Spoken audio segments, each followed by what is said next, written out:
नमस्कार and welcome to all of you in Global Lookout. दोस्तों, recently अगर आप लोग देखो तो इंडिया के पॉइंट ऑफ व्यू से काफ़ी अच्छी न्यूज़ आई है। दरअसल हुआ क्या है, आप लोग को मैंने बहुत टाइम पहले एक स्टोरी बताई थी कि कतर जो है, कतर आप लोग को मैप में दिख जाएगा। यहाँ पर अगर आप लोग जाओगे ना पर्शियन गल्फ में, ये जो अरेबिक कंट्रीज है यहाँ पर आप लोग देख सकते हो कतर है। तो कतर में 8 इंडिया के नेवी ऑफिसर जो कि यहाँ पर एक प्राइवेट फॉर्म में काम करते थे, वहाँ पर रहते थे, आप लोग कह सकते हो काफ़ी टाइम से काम कर रहे थे। इनको अरेस्ट कर लेती है कतर की गवर्नमेंट, और इन पे इल्ज़ाम लगता है कि इन लोगों ने इज़राइल के लिए जासूसी की है कतर के खिलाफ। बाद में इनको सज़ा भी सुनाई जाती है, इवन कि डेथ पेनल्टी भी अगर आप लोग देखो ना तो सुना दी जाती है। लेकिन अब क्या हुआ है, अब आप लोग को मैं बताऊँ अभी की जो न्यूज़ है वो ये कि ये जो डेथ पेनल्टी इनको सुनाई गई थी, मौत की सज़ा इनको सुनाई गई थी कतर की तरफ से, पहले तो दिसंबर के महीने में कतर ने इसको हटा दिया। अब कतर ने क्या किया है कि इन 8 नेवी ऑफिसर्स को रिलीज़ कर दिया गया है। इन 8 में से 7 अगर आप लोग देखो तो ये इंडिया आ भी चुके हैं, और एक खाली जो पुष्पेंदु तिवारी थे वो केवल इंडिया नहीं आए, बहुत जल्दी वो भी आएँगे। इस तरीके की न्यूज़ है, और ये चीज़ अगर आप लोग देखो ना तो इंडिया की बहुत बड़ी डिप्लोमेटिक विन बताई जा रही है। क्या पूरा मामला है, क्या पूरी कहानी है, ये भी हम लोग देखेंगे। लेकिन अगर आप लोग ने पिछले मेरे वीडियो नहीं देखे हैं तो आप लोग उसको देख लेना। उस ये जो पूरी स्टोरी है काफ़ी टाइम से, ये मेरे ख्याल से अगस्त के लास्ट महीने की स्टोरी है ये। तब से मैंने इस पे 1-2 वीडियो बनाई है। आप लोग को पूरा ये जो कहानी है ये समझ में आ जाएगा। नाउ क्या हुआ है थोड़ा बहुत डिटेल में मैं आप लोग को बता देता हूँ। सबसे पहले तो मैंने बता ही दिया कि कतर में ये 8 नेवी के ऑफिसर जो थे ये काम करते थे। एक ऐसी कंपनी के लिए काम करते थे जो कि कतर की जो नेवी है उसको अपनी सर्विस प्रोवाइड करती थी। और फिर वहाँ पर आप लोग कह सकते हो इन 8 ऑफिसर्स पे इल्ज़ाम लगता है कि इन लोग ने सबमरीन से, एक कतर किसी एक सबमरीन पे काम कर रहा था, उसकी जो डिटेल है वो चुराई है और वो पास की है इज़राइल को। पास की है या करी करने वाले थे, इस तरह की कोई न्यूज़ नहीं थी। दरअसल ये जो इल्ज़ाम अगर आप लोग देखोगे ना तो ये ना ही कतर की गवर्नमेंट लगा रही थी, ना ही इंडिया की गवर्नमेंट ने इस तरीके की किसी इल्ज़ाम का कन्फर्मेशन दिया था। केवल जो मीडिया हाउसेस थे ना वही इस तरीके की बातें कर रहे थे। तो आप लोग कह सकते हो इल्ज़ाम रिलायबल सोर्स से कोई भी इल्ज़ाम इन पे नहीं लगा था। हम लोग को पता ही नहीं था क्या इल्ज़ाम है, केवल अनुमान लगाए जा रहे थे कि इस तरीके के ये जो इल्ज़ाम है, ये इन पे लगाए गए। और फिर क्या हुआ, दिसंबर के महीने में इनको ये जो कैपिटल पनिशमेंट दिया गया था, मौत की सज़ा जो दी गई थी, इसको कन्वर्ट कर दिया गया था। और आप लोग कह सकते हो जेल टर्म में अलग-अलग ऑफ़िसर्स को अलग-अलग समय के लिए जेल टर्म दिया गया था। किसी को 3 साल के लिए, किसी को 25 साल तक के लिए दिया गया था ये टर्म। और इसके बाद अगर आप लोग देखो ना तो अच्छी न्यूज़ थोड़ा बहुत हम लोग कह सकते हैं आना शुरू हुई थी। ये जेल टर्म में जो कन्वर्ट किया गया था इनकी सज़ा को, ये तब हुआ था जब इंडिया के जो प्राइम मिनिस्टर थे वो मिलते हैं सीओपी, जो अभी कॉन्फ्रेंस ऑफ पार्टी मीटिंग हुई है यूएई में, वहाँ पर इंडिया के जो प्राइम मिनिस्टर थे वो कतर के अमीर से मिलते हैं। उसके बाद आप लोग कह सकते हो ये जो न्यूज़ है इस चीज़ को कन्वर्ट करने की, इनकी सज़ा माफ़ करने की ये आई। और अब जैसे कि मैंने आप लोग को बताया फाइनली ये सज़ा ये न्यूज़ आ गई है कि ये लोग अब रिहा कर दिए गए, और इंडिया भी 7 ऑफिसर जो है वो आ चुके हैं।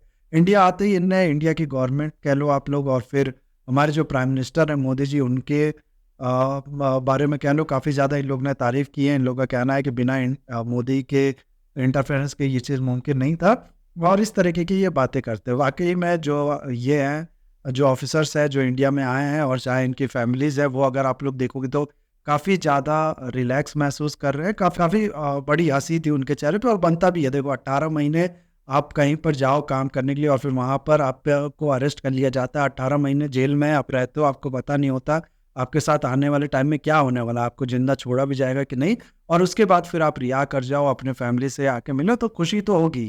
तो ये पूरा जो इंसिडेंट है ये।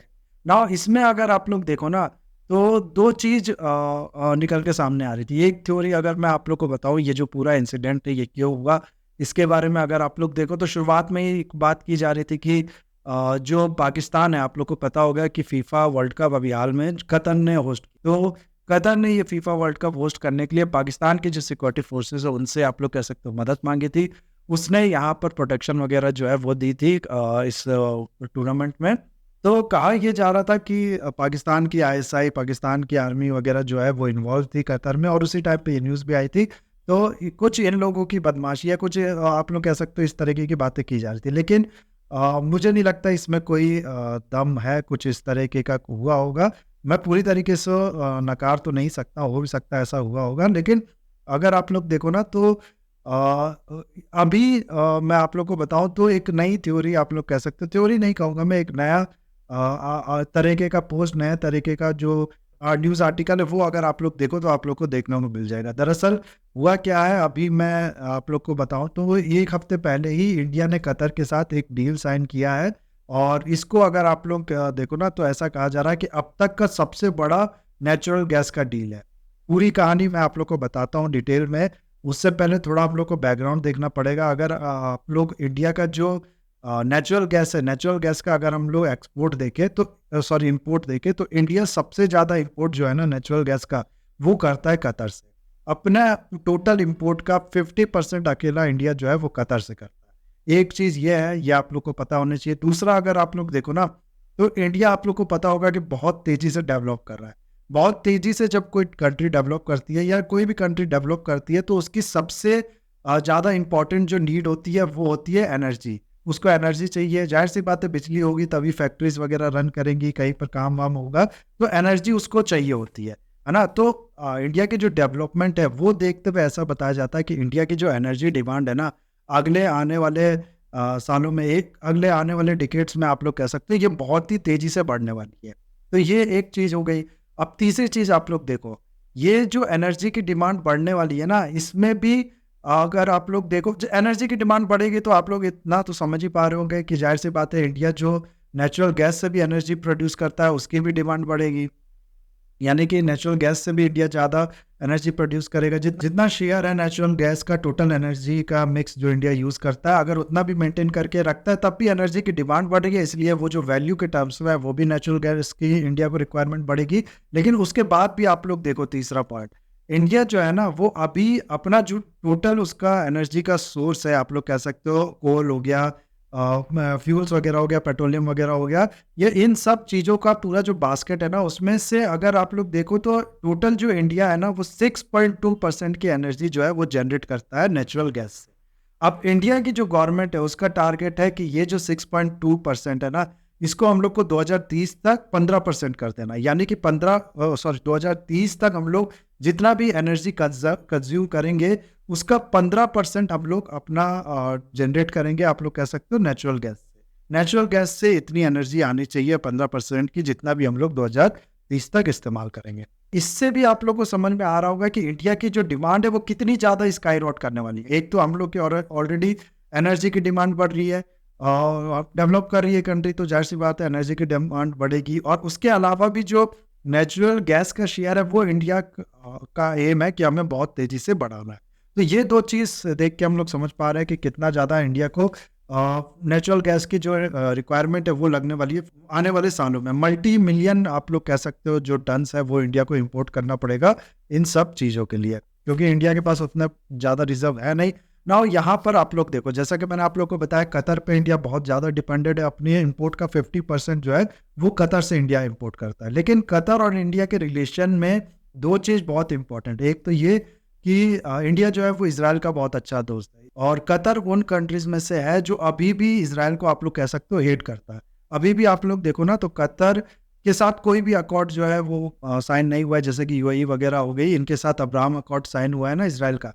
कतर के साथ ऐसा नहीं है। कतर अभी भी बहुत ज़्यादा हेट करता है इज़राइल को, आप लोग ऐसा कह सकते हो। तो ये एक कॉन्फ्लिक्ट है, कॉन्फ्लिक्ट या कह लो आप लोग कॉन्ट्राडिक्शन है इंडिया और कतर के बीच में। दूसरा अगर आप लोग देखो ना तो कतर जो है वो पाकिस्तान के साथ बहुत अच्छे उसके रिलेशन है। जैसा कि मैंने आप लोग को बताया कि जब उसको सिक्योरिटी की ज़रूरत पड़ी तो उसने पाकिस्तान का जो फोर्स है वो बुलाई थी अपने यहाँ पर। तो ये भी चीज़ अगर आप लोग देखो ना तो इसको भी आप लोग ऐसे समझ सकते हो कि ये भी एक कॉन्ट्रडिक्शन है इंडिया और कतर के बीच में, क्योंकि इंडिया के रिलेशन पाकिस्तान के साथ मुझे नहीं लगता बताने की ज़रूरत है। तो ये 2 पॉइंट है ना। इसके अलावा अगर आप लोग देखो ना तो ऐसे भी सिर्फ एक कंट्री पे डिपेंड होना, हम लोग को एनर्जी नेचुरल गैस बहुत ज़्यादा चाहिए आने वाले सालों में, तो ऐसे में भी सिर्फ एक कंट्री पे डिपेंड होना ये अच्छी बात नहीं है। आने वाले टाइम में आप लोग कह सकते हो जैसे यूरोप के साथ हुआ ना, यूरोप टोटली डिपेंड था रशिया पे उसकी नेचुरल गैस के लिए। हुआ क्या, रशिया यूक्रेन वॉर में यूरोप ने सैंक्शन लगाया रशिया पे, अपने ही नुकसान करा लिया। तो ऐसे ही अगर आप लोग देखो ना तो कभी भी बहुत ज़्यादा डिपेंडेंस होना किसी एक कंट्री पे, ये बहुत अच्छी चीज़ नहीं है। किसी भी कंट्री को डाइवर्स रहना चाहिए, अलग अलग जगह से जो भी वो इम्पोर्ट करता है, खासकर क्रिटिकल इम्पोर्ट जो है तो उसको अलग-अलग कंट्री से करना चाहिए। किसी एक पे बहुत ज़्यादा डिपेंडेंट होना अच्छी बात नहीं है। उसके अलावा भी जब ऐसे रिलेशन हो, जैसे कि मैंने आप लोगों को बताया इज़राइल और पाकिस्तान का फैक्टर, तो और डिपेंड होना कतर पे अच्छी बात नहीं है। तो इसीलिए इंडिया का प्लान था कि हम लोग ये जो इम्पोर्ट है, जो हमें इतना ज़्यादा इम्पोर्ट करना, मल्टी मिलियन टन्स का इम्पोर्ट करना आने वाले टाइम में, इसको डाइवर्स करेंगे। सिर्फ़ कतर से नहीं खरीदेंगे जैसे कि अब तक खरीदते थे। 50% जो आप लोग कह सकते हो इम्पोर्ट हम लोग केवल कतर से करते थे, तो इंडिया का कहना था कि नहीं, हम लोग इतना डिपेंड नहीं रहेंगे कतर पे।